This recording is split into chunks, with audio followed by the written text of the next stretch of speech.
सो पत्र से यहाँ पे जब देखते हैं प्रेरितों काम 12 अध्याय में बंदी गृह में है, बंद है, सो रहा है ना। और दूसरी ओर कलीसिया क्या है, प्रार्थना कर रही है ना। सो कई बार हम प्रार्थना करते हैं और उस पर विश्वास नहीं करते हैं। यहाँ पे हम देखते हैं कि परमेश्वर क्या, पत्रस पता नहीं उसके पास कोई होप था या नहीं, लेकिन वो सो रहा है बंदी गृह में। कलीसिया है 5वें वचन में लिखा आखिरी में, परमेश्वर से लौ लगा के प्रार्थना कर रही थी और परमेश्वर ने उसका उत्तर दिया। उसने अपने स्वर्गदूत को भेजा जो आया, उसे उठाया, उसके जंजीर जो थे वो टूट गए और पतरस को बाहर लाके बोला यहाँ से जा। और जब हम देखते हैं आगे क्या है, पतरस वहां पे आता है तो वहां पे दासी है ना, रूदे है, जो पतरस को देख के दरवाजा नहीं खोलते, जाके लोगों को बताते और लोग विश्वास नहीं कर रहे हैं, बोले उसका स्वर्गदूत होएगा, है ना। उसके बाद पे विश्वास नहीं कर रहे हैं कि पतरस आ गया। लेकिन जब पतरस खटखटाता रहा तो लोग देखते हैं सच में पतरस आ गया, है ना। सो कई बार हमारे जीवन में होता है कि हम प्रार्थना करते हैं और विश्वास नहीं करते हैं। कई बार हम प्रार्थना करते हैं, रुक जाते हैं। लेकिन यहाँ पे लिखा कि कलीसिया लौ लगाकर प्रार्थना करे थे, निरंतर प्रभु से प्रार्थना करते रहना, है ना। ये बाइबल बोलता है पहला थिस्सलुनीके में, निरंतर प्रार्थना में लगे रहो।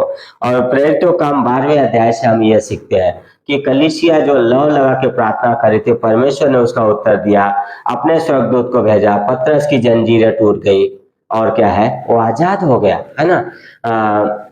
यशायाह 49 में हम पढ़ते हैं तो परमेश्वर का वचन कहता है अभिषेक के कारण जुआ टूट जाएगा, है ना। अभिषेक के कारण वो जुआ टूट जाएगा। हमारा काम क्या, हमें सिर्फ प्रार्थना करते रहना।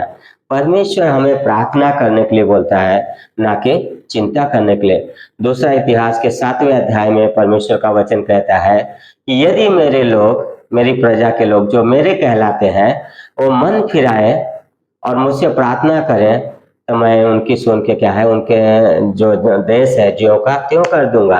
यिर्मयाह का 31 अध्याय में पढ़ते तो वहां परमेश्वर बोलता है तो मुझसे प्रार्थना कर, मैं तेरी सुन के तुझे कठिन कठिन वो बातें बताऊंगा जिन्हें तू अभी नहीं समझता, है ना।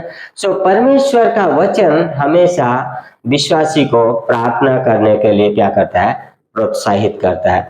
और उसके साथ में परमेश्वर ने हमेशा ये बात बोला है कि मैं तुम्हारी सुनूंगा।